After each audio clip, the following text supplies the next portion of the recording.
Hi everyone, in front of me I've got Acer Iconia A10 and let me share with you how to check the total screen time on this device.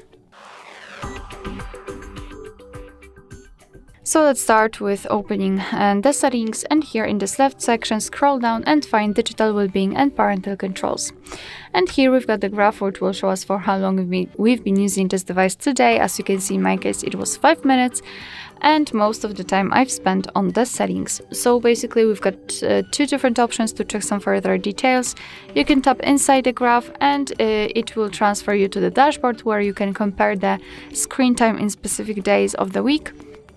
You can change the screen time also to notifications received and times opened. And the second scenario is where you will tap directly on the app. So usually you will have much more apps than I have. I've got only the settings, but probably you will have also the camera, some kind of social media, etc. So simply tap on the specific app and again you've got the dashboard, but this time it is tightly connected with this one app. Alright, so that will be all. Thank you so much for watching. I hope that this video was helpful, and if it was, please hit the subscribe button and leave the thumbs up.